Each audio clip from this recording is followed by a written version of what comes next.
Dear students, next topic it is given a flow chart.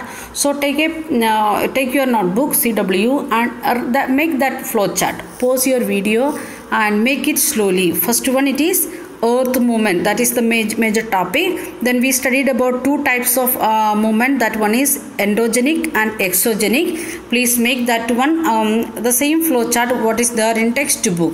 Okay, take your geography CW and make the earth movement. That we are having two sections.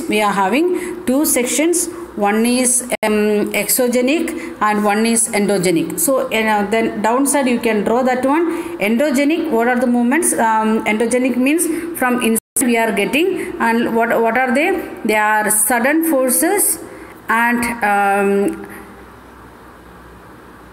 diastrophic forces, and in that sudden forces we are having earthquake, volcano and landslide, and we are having the explanation what it is earthquake and what is volcano and other things.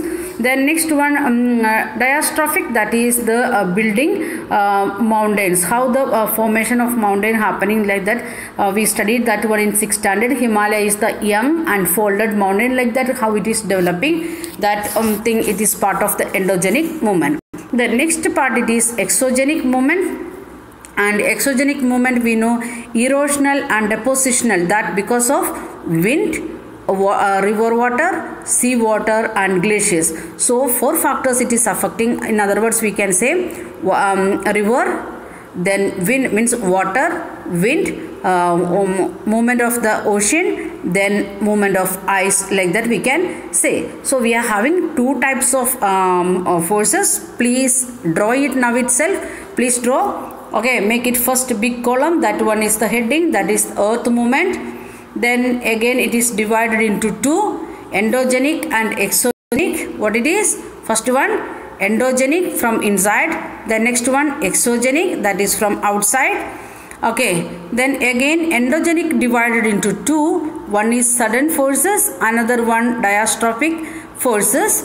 Then in sudden force again earthquake, volcano and landslide. What are they? Earthquake, volcano and landslide.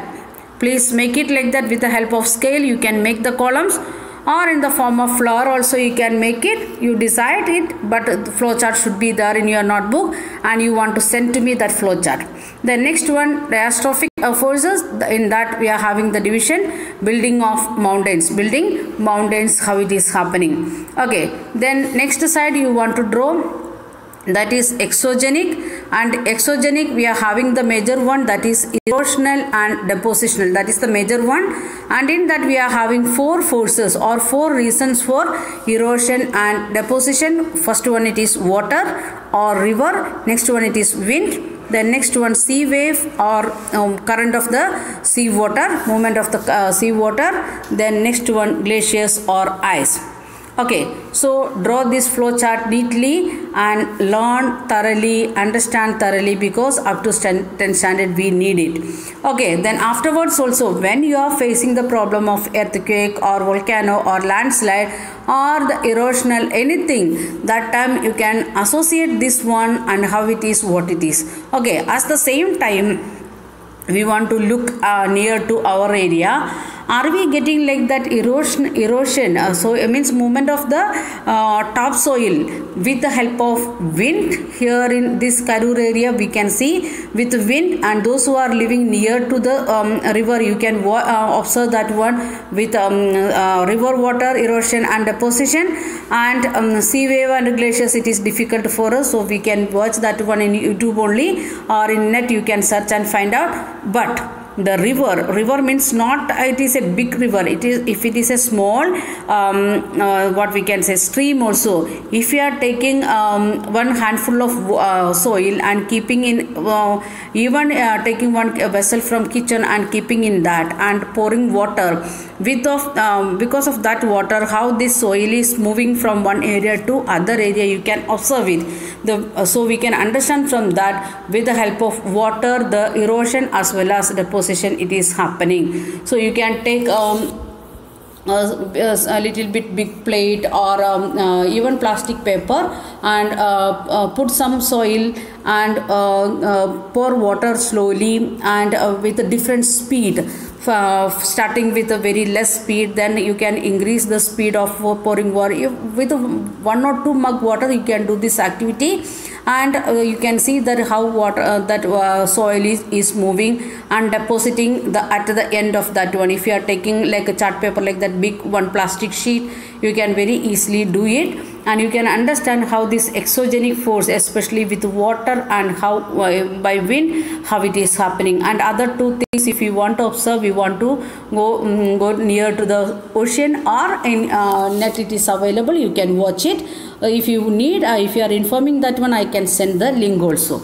Okay, then we are going to study about the exogenic forces. What we are going to study, that is exogenic. Then literal meaning already we discussed. Endo means inside, genic means origin. Then endogenic forces sometimes produce sudden movement and at other times produces slow movement. So we are having 2 types of movement, or because of the endogenic force we are getting 2 types of movement. One is sudden movement, another one it is slow movement. So with in this flow chart you can do side again, you can make 2 lines like this. Here I will show like this. You can draw it what it is. Here upside you can write it sudden movement. In that what we learned now, it is very faster or powerful movement, or we are said about the very sudden and sudden movement, and at the same time we are having slow movement also. In sudden force itself we are having 2 types.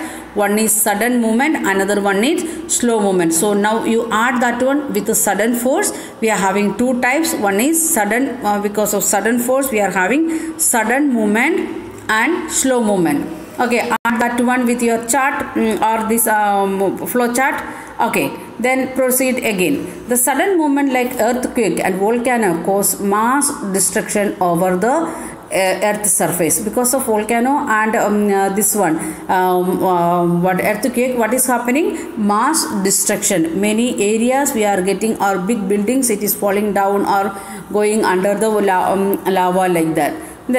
Then we want to understand what is volcano, what is earthquake. So first one, it is volcano. A volcano is a vent or opening in the earth's crust which molten material erupts suddenly. So I will show a small video clip. It is there in textbook, no need to show any video clip. You can see, watch that one in textbook. Please take page number the second page of 3rd lesson. Please take page number 13 of textbook, page number 13 of our textbook, and you can watch it.